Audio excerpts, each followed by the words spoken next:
Hello, everybody. Happy Wednesday. Welcome to the Going Within gathering. My name is Tiffany Jane. This is Hugo Suarez on keys. Thank you so much for having us. It's always a pleasure to be here. If I haven't been able to meet you before, I hope I get to meet you today. But we hope that you have just a beautiful experience today in the midst of so many other things going on. I think it's beautiful that you showed up for yourself and for others today. So thank you for having us.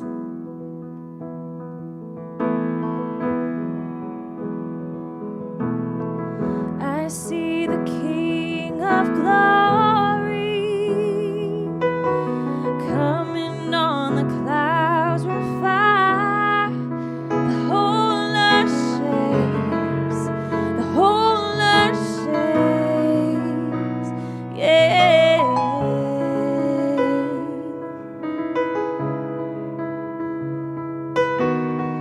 I see His love and washing over all our sin. The people sing, the people sing, Hosanna, Hosanna, Hosanna in the highest, Hosanna, Hosanna.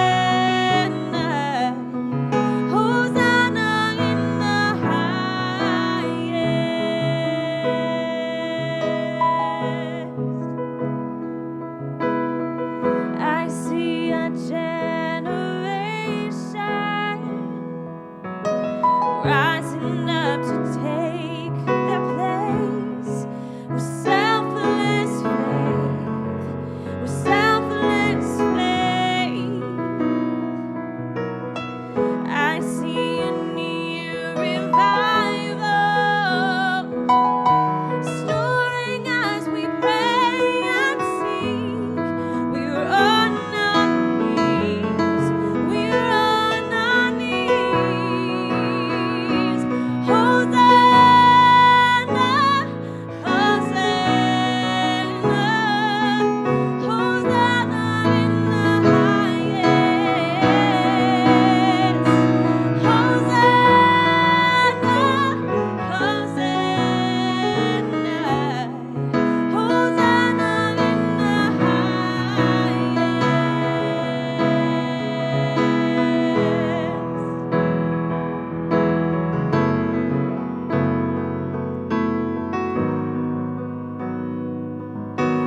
Heal my heart and make it clean.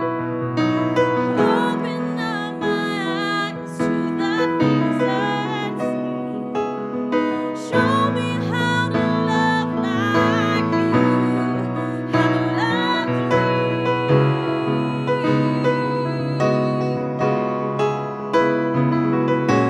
Break my heart for what breaks yours. Everything I am for your kingdom's cause. As I walk from earth into eternity.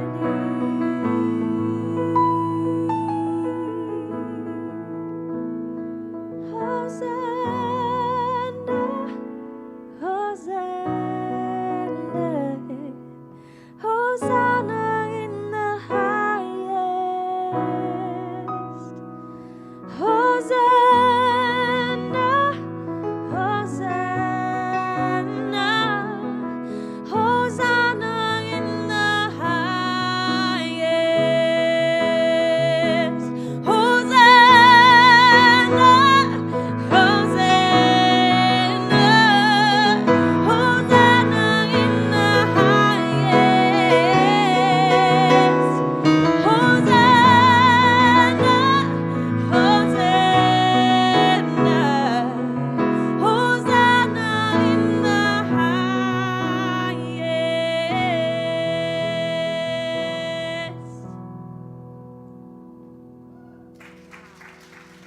Tiffany Jane and Hugo Suarez, thank you. Wow, that was so powerful and so beautiful. Good evening, everyone. My name is Reverend Lori McMacken. Welcome to the Going Within Gathering. This evening is a very special evening, for we have a ministerial student who will be speaking this evening. We'd love to lift them up and allow them a chance to really express their love and their passion for their ministry. And she is a Seaside ministerial student. So we come together on a Wednesday evening just to lift ourselves up in a spiritual community and tap into the field of infinite possibilities, infinite potentiality. And as you know, this is a candle lighting service. So I'm going to invite you to come over and set an intention for this evening. Rosedale will be speaking about that inner hero within yourself. So set an intention to recognize the inner hero as we practice the presence together.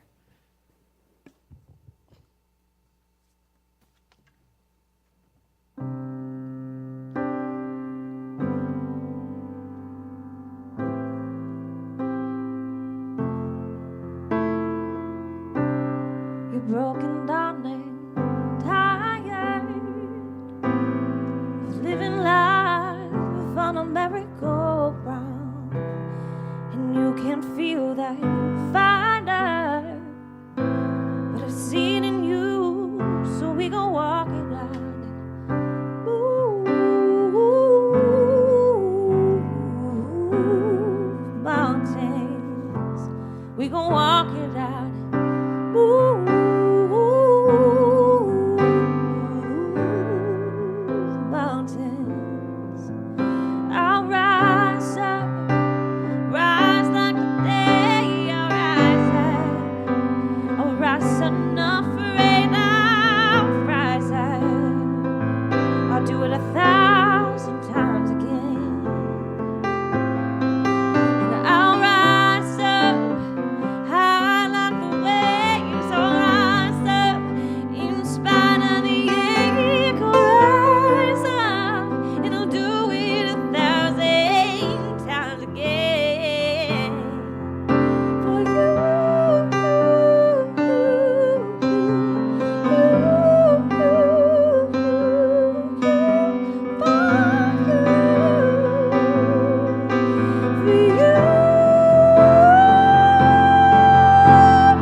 Beautiful.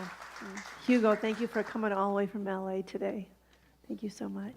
So this is the time of the service where collectively we come together as one and practice the silence. I invite you to close your eyes. Just give a big sigh going into the heart space. Here we go together. There you go. Drop right into the heart space. Breathing in and out through the heart. And now I would like for you to think of someone in your life who may be your secret hero, your inner hero, who may have influenced you in a special way that they may not even realize that. And just think of the love that you have for them. And allow that feeling to move into your heart space. Allow that feeling of love to move throughout your whole body. And as we practice the presence together, allow this feeling to move into the sanctuary.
just very gently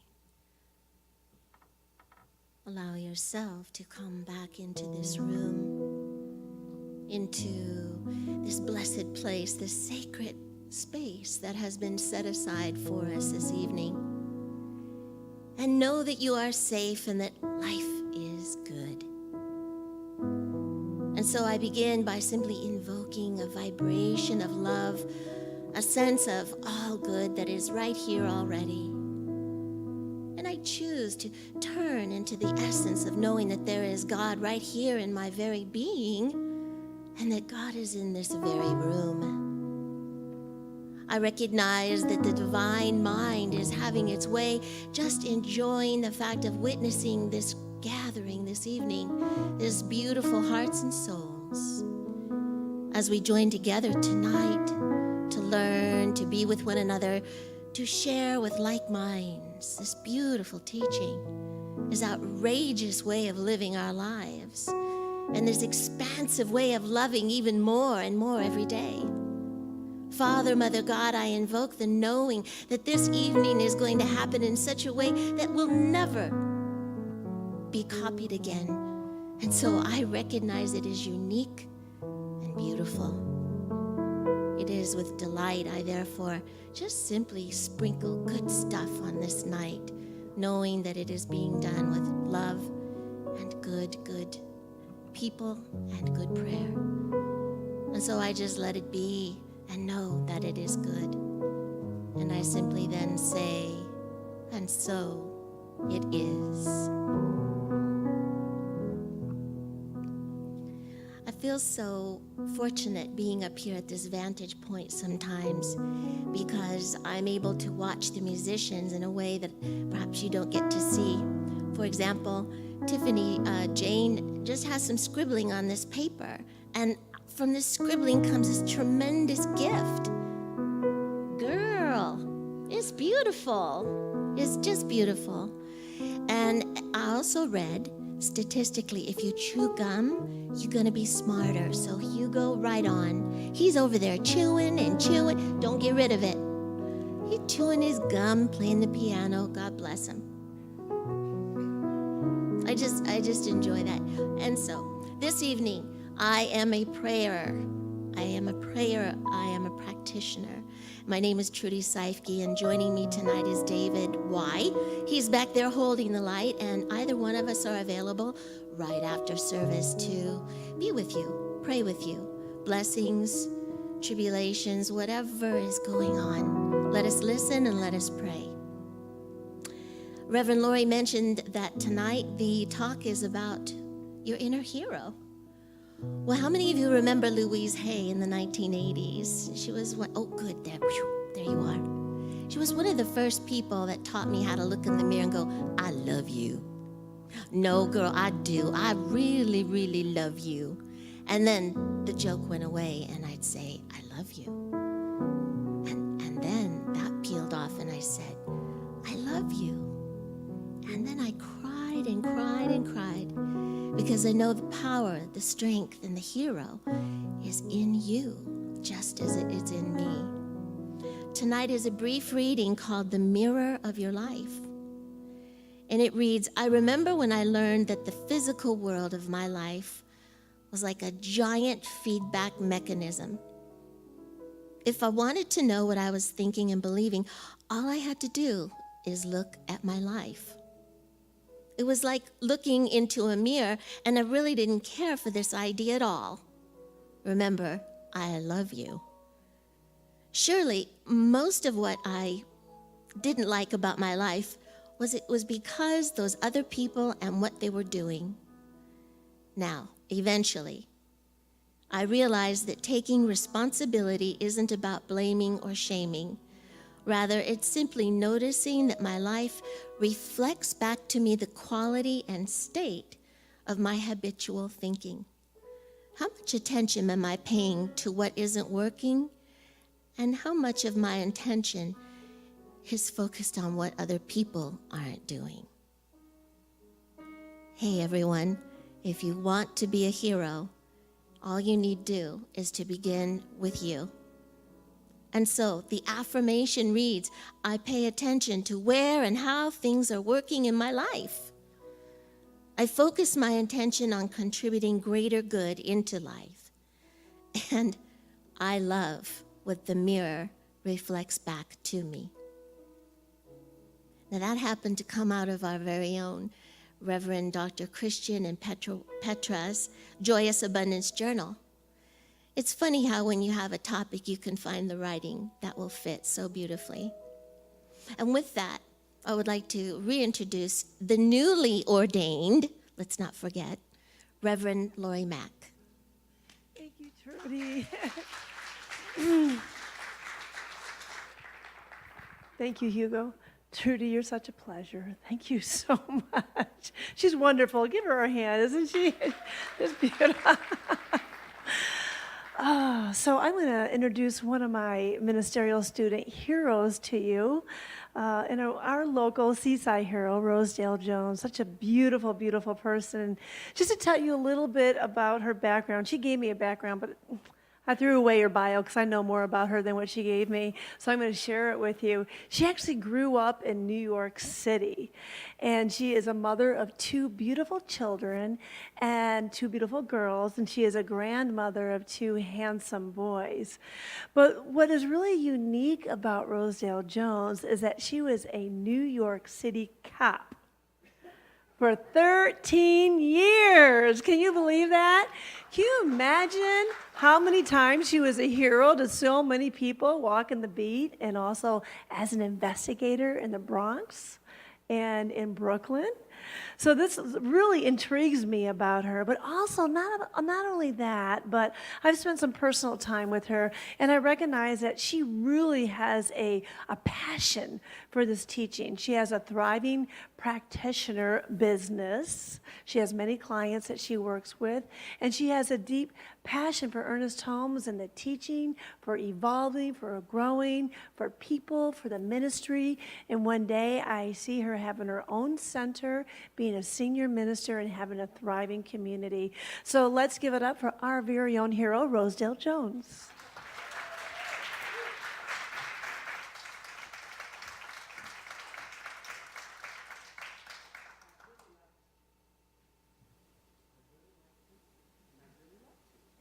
I really like to.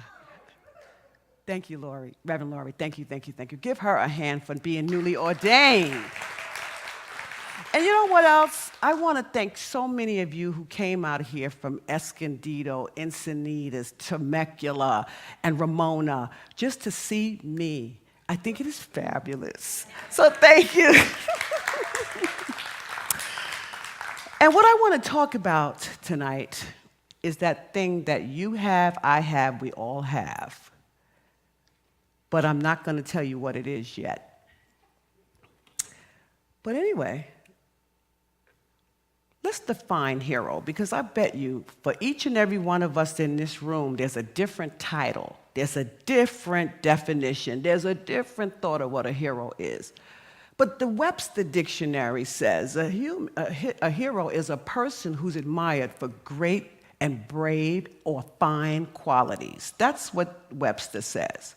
Rosedale also added that it's a person with compassion and character. Now, in order to have all of those things together, first of all, you need to have a passion. So let me start in the beginning. I was 8 years old, and I used to spend all my summers with my grandmother in Florida, Live Oak, on her farm. She was one of my early heroes. She pointed me to the hero all the time. She taught me how to pray. When I learned how to pray and I saw things move, I said, wow, girl, you got this. You got it. Anything that happens, you can do it. You can handle life. This is 8 years old. Became a police officer. You know, that was all great. It was all fun and good. In fact, I'm going to tell you about the last 5 years as a police officer. I was assigned to youth in Queens. And these youth were all kinds of ways. Some of them were pretty good kids. Some of them were scared kids. Some of them were violent kids. But whatever they were, it was all good. Because when I said I would do this job, the hero came out each and every time. But guess what brought the hero out? People like this. Louise L. Hay. Ha, thank you so much. Look, you know, when she wrote this book, Love Yourself, Heal Yourself, it brought out the best in these kids that I was dealing with. What we end up doing was making a deservability treatment that comes out of that. And before we talked in our little conferences, they would say that deservability treatment. I am deserving. I deserve all good. Not some, but a little bit, but all good. Because they said that, and at the end they said the universe is more than willing to manifest my beliefs. So here we're all saying this, but guess who else didn't know what we were saying? The other person, me. I didn't know this teaching, but I ran into these books. Wayne Dyer, there's a spiritual solution to every problem. Guess what? Ernest Holmes. I had this book sitting in my house, and I said, well, this one's a little, no, not yet. Okay, but I'll tell you about why that happened, because it was a little heavy, but the others were easy. And what I used to do was I put little cassette tapes out, and I went to the store, and I would get myself the little background noises, you know, the ocean, the music, and just say these affirmations to them. So when I started noticing that kids were doing certain things and gave them the tape, I was listening to the tapes too. So guess who was growing? Me and them. Then I had another book. That was a powerful book as well. But let me tell you what I used to do with these books. When things go wrong, oh, I guess I'm the only one who that happens to, you know. When things go wrong, I sit down and I go, all right, not all the time, because sometimes you forget. First you have to freak out and go, oh, crap. Then you go, oh, okay, all right, let's get it together, sit down. So you sit down, open the book and see what message it has for you. Bam. So I get the message. But I want to tell you something about some of these young people. And one of the things I learned was every time I needed to know what to do, somehow I got the idea. Again, that's the hero once again coming on out, just saying, come, do this, learn it, just speak, it'll come out, I'll do it for you. So I went and I did it. One of the things I learned about how to keep from, you know, a lot of riots and stuff was to basically just get to the main leader, and the one that was the biggest mouth, and the one that was the hardest and the coldest, and just talk to him about life and say, you really mean that? Do you really hate the world that bad? And all of a sudden they bring tears. When they bring forth those tears and we got that heart connection, it's going to be kind of tough for you to get, you know, real tough at me out in the street. You're not going to be a toughie at me in the street. Because why? You're going to be saying to yourself, you know, she already knows that side of me. I can't do it. Right? So now we got the real love showing out. Okay. After so many years of loving these kids and enjoying it, the regime changed. We got a new mayor. When we got a new mayor, it was no longer shaking hands with these kids and playing with them and taking them to football games. It was, if they get caught with something, lock them up and throw away the key. Well, needless to say, after about 3 or 4 years of that, I decided I'm done. When I left, I was kind of sad, you know, because I didn't want to see that happen to them. I just didn't know what would happen to many of them. But I knew one thing, that a lot of people's lives have changed, and I also learned how mine has changed. So once again, pointed to my hero again.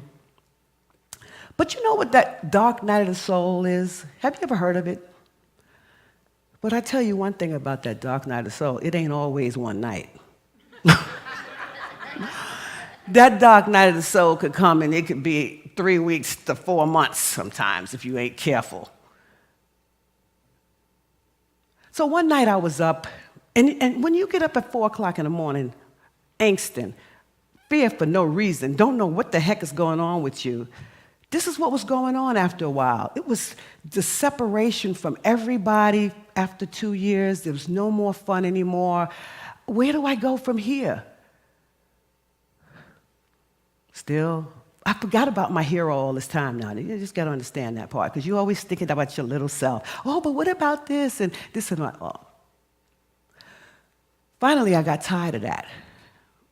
And I said to myself, sit down, pull up the Bible, and read it. And so it came up to this page. It's Psalms 39, 2, 4. And I thought about how I was feeling that night, and these words just came right out. I was silent and still. I held my peace, but to no avail. And my distress grew worse. My heart became hot within me. While I mused, the fire burned. Then I spoke with my tongue. Lord, let me know my end and what is the measure of my days, and let me know my fleeting life. Well, that's telling me that I need more. I need to know who is my higher self. I need to meet my higher self.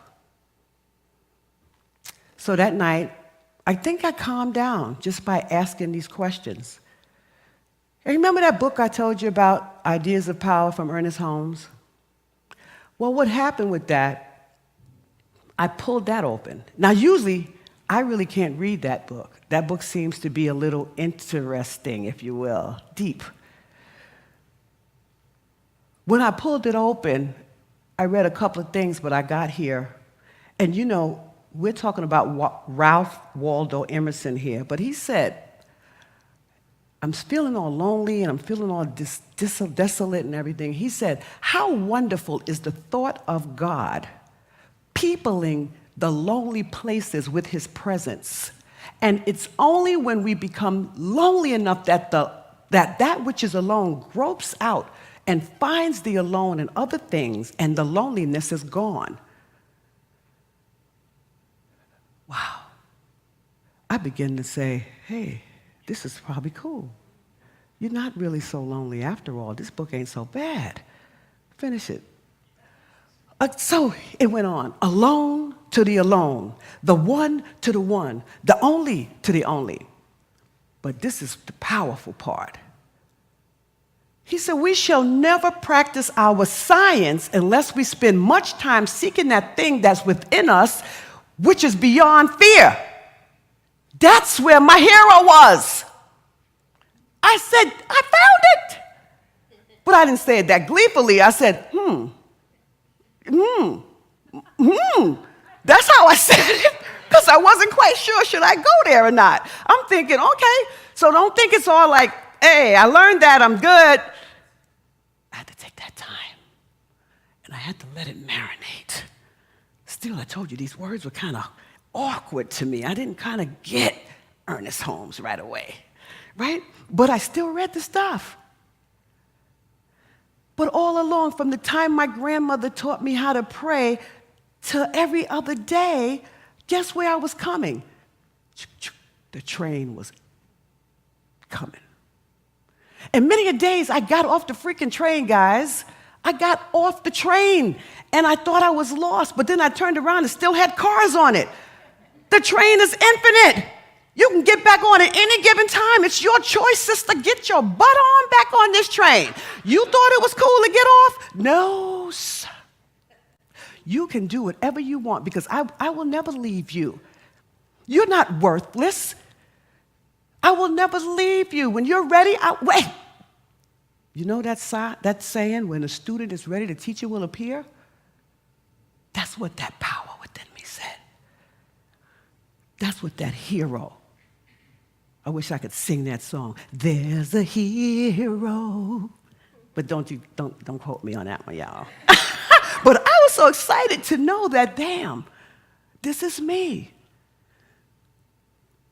So here I am, still this young lady that I am today, still looking at some more beautiful heroes.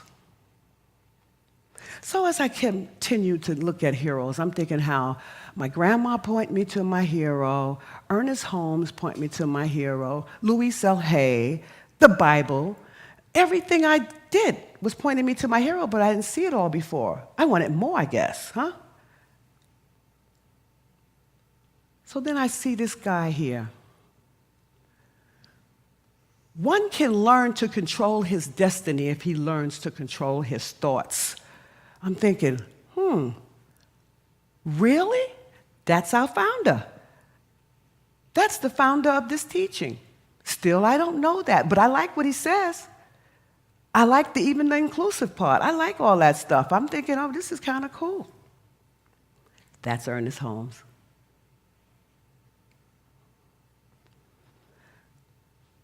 So now I know where my hero is, and I know who the hero is, and I know now all I have to do is speak into it, and all I have to do is let it tell me.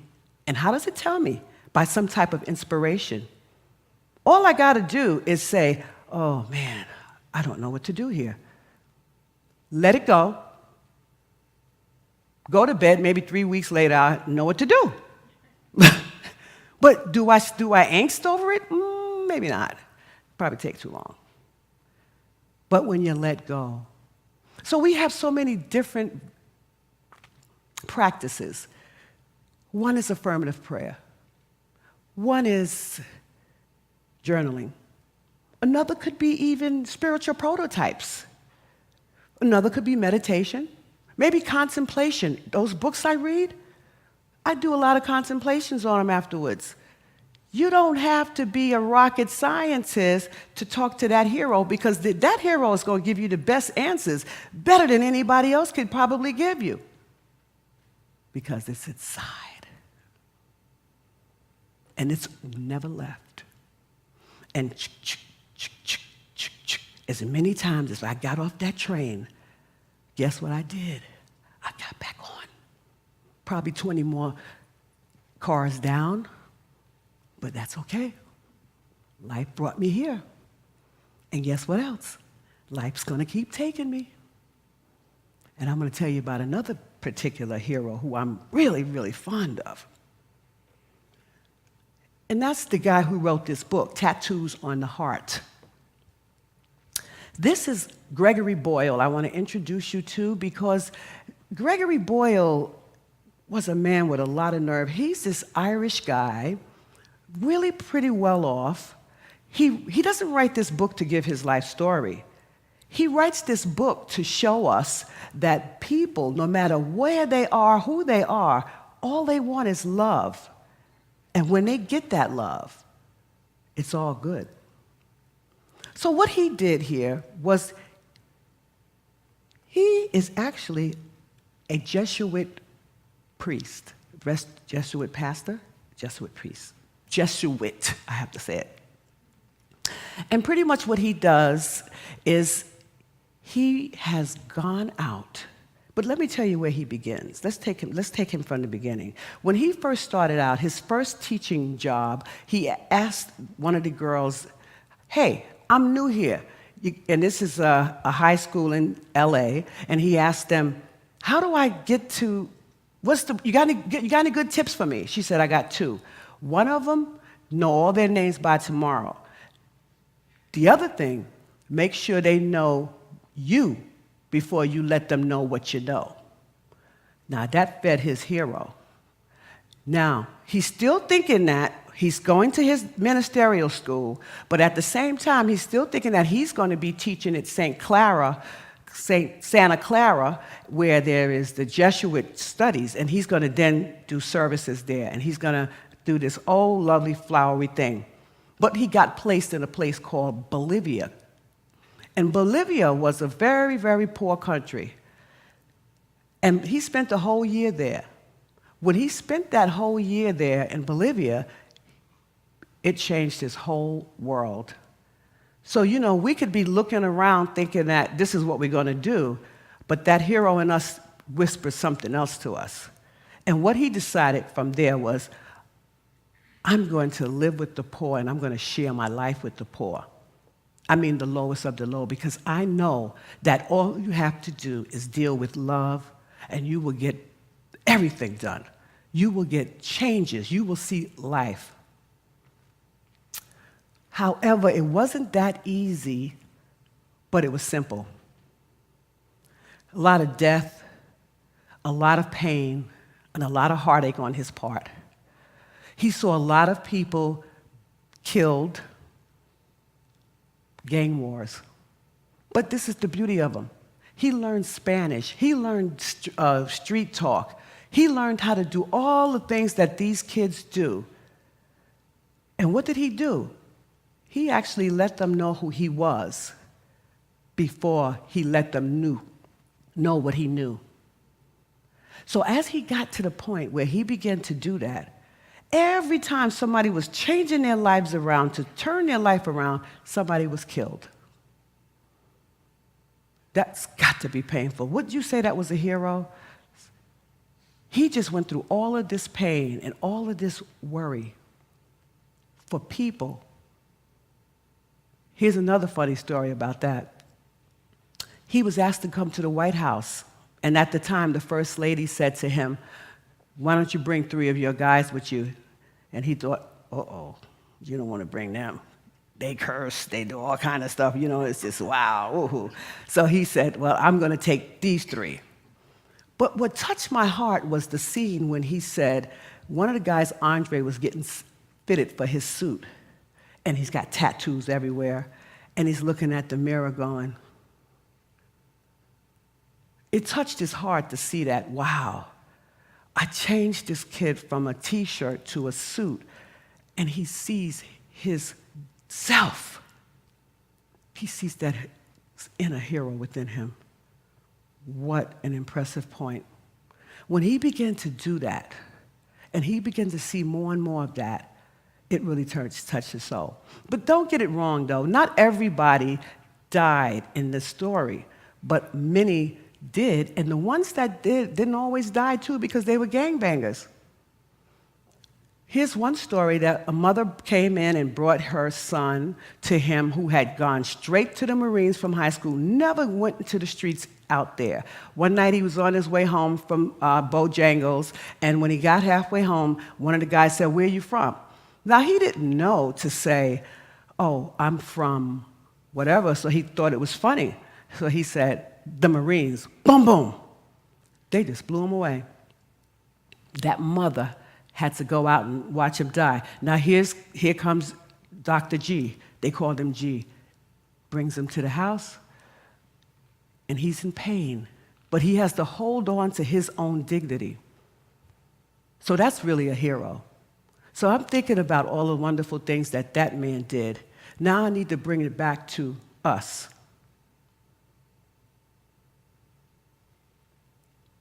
Who is your hero? Where is your inner hero? And we got tons of them, but we got one big one. And it's the one that's always talking to us every single day. It's the one that helps us make a difference in someone else's life. What about you? Could you be my hero? Could be. Would you? And this is a beautiful thing. So on that note, I'm going to introduce back up our fabulous Reverend Laurie, newly ordained. Yeah, all right. Let's bring Hugo back to the piano and invite Tiffany Jane up. So let's close our eyes and go within and just be so grateful for Rosedale Jones this evening as she just shared her light, her love, her personal story that was just so moving and so beautiful. As I recognize this inner hero, this one life, this one mind, this one perfect presence of spirit that is within each and every person here, that divine presence that's always seeking to be more of itself, through itself, and as itself. I know each person here on their daily life continues to hone that inner hero and to express that inner hero out into the world, just doing beautiful work, just sharing your love, sharing your joy. And it is the love of giving your love to other people that just brings the essence of all of life together. For I'm grateful that this is done in the name of God, and so it is. Tiffany Jane.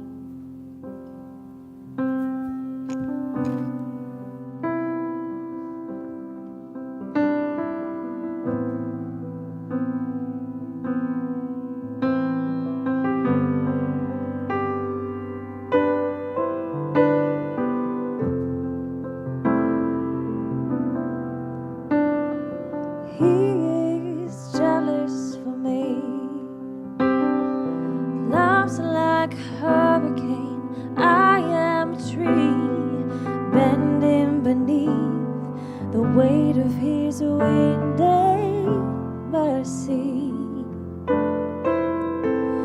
When all of a sudden I am unaware of these afflictions eclipsed by glory, and I realize just how beautiful you are, how great your affections are for me.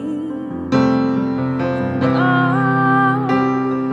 how she loves us so. Oh, how she loves us, how she loves us so. Yeah, he loves us. Oh, how he loves us. Oh, how he loves us. Oh, how he loves. We are his portion. He is our prize, drawn to redemption by the grace in his eyes. If grace is an ocean, we're all sinking. Heaven meets earth like an unforeseen kiss, and my heart turns violently inside of my chest. I don't have time to maintain these regrets when I think about the way he loves us. Oh, how she loves us. Oh, how he loves us. Oh, how he loves. He loves us. Oh, how she loves us. Oh, how he loves us. Oh, how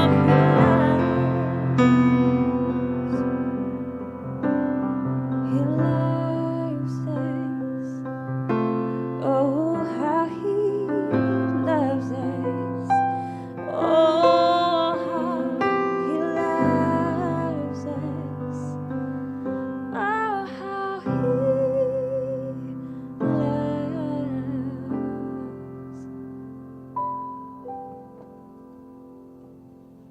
Tiffany Jane. Wow. Wow. Thank you so much.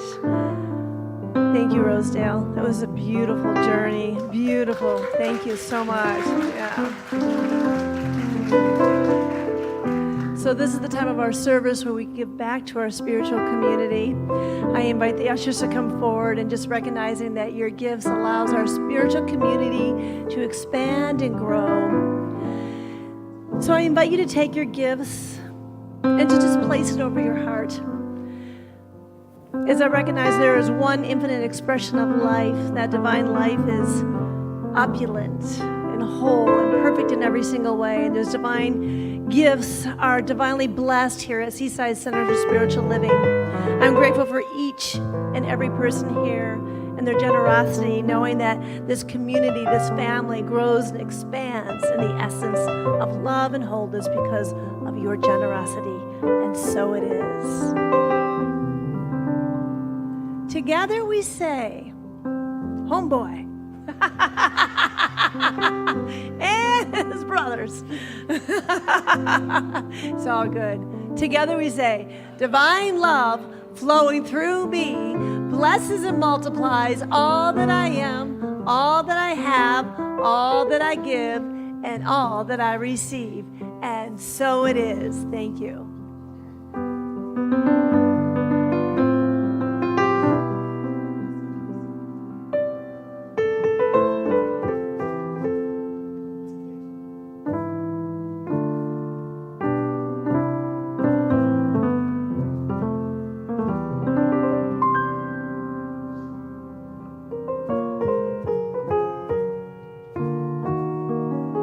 Then the guy, right? That picture, was that the guy? Can I see that? have the PowerPoint back? Oh, I don't know. No, I guess not. Oh, well. Oh, yeah, let's look at him. Yeah. So which one was he? Oh, okay. And those were all the kids that he worked with? Oh, that's nice. I love that story. So touching. All right. So this is the time of our service where we bring our loved ones into the light, into wholeness. And if you have anyone in your life that you feel that may need a healing, I'm going to invite you to raise your hand. And as I choose you, just speak their name into the room, and we'll put them into the circle of love, and then we'll have a spiritual mind treatment.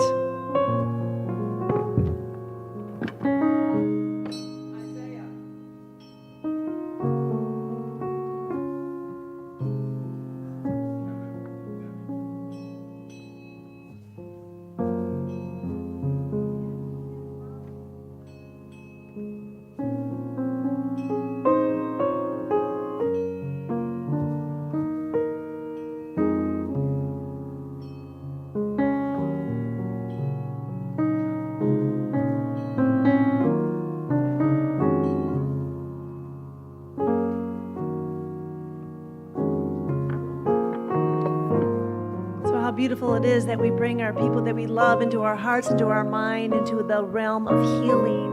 I invite you to close your eyes and to go within. As I recognize that life is eternal, there's no beginning and there's no end. For the circle of love is complete. It binds all together with cords of everlasting joy. I cannot depart from its presence nor wander from its care. The circle of love is complete within the consciousness of my mind. The circle of love is complete within the consciousness of this room, recognizing the divine spirit upholds each and every person into that perfect pattern of wholeness, for there's a perfect God, a perfect man, and a perfect being.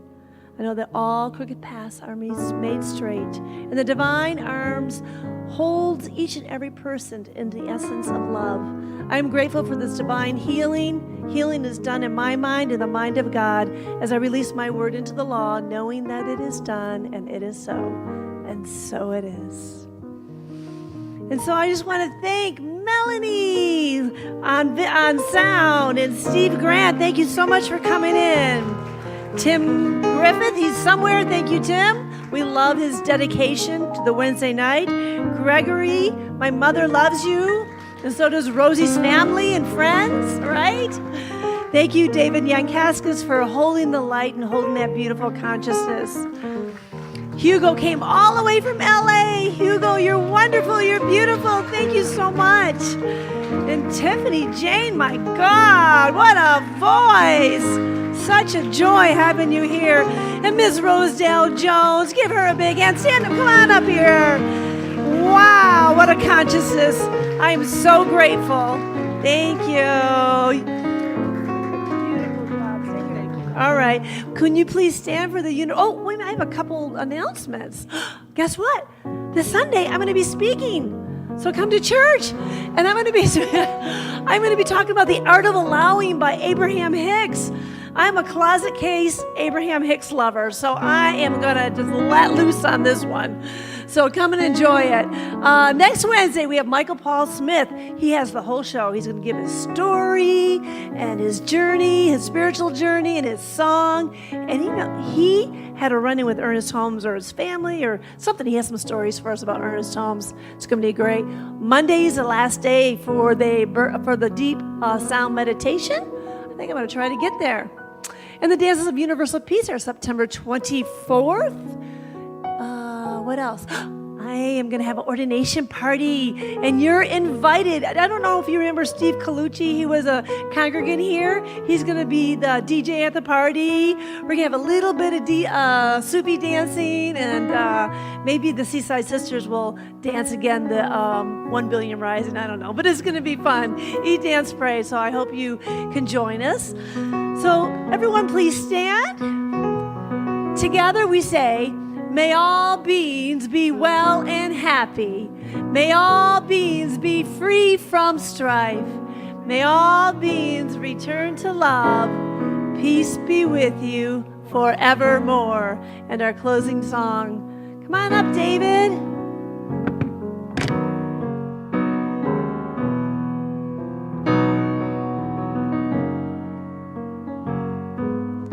Let your heart fill with peace from the angels who love our world. Let your heart fill with peace from the angels who love our world. Peace will change our world. Peace will change our world. Peace will change our world. Peace will change our world. Peace in our hearts. Peace in our world. Peace in our hearts. Peace in our world. In our world. It's so much better when I'm standing next to her. Seaside, I love you. Please join us in the family room for cookies and tea and tell Rosie how amazing she was.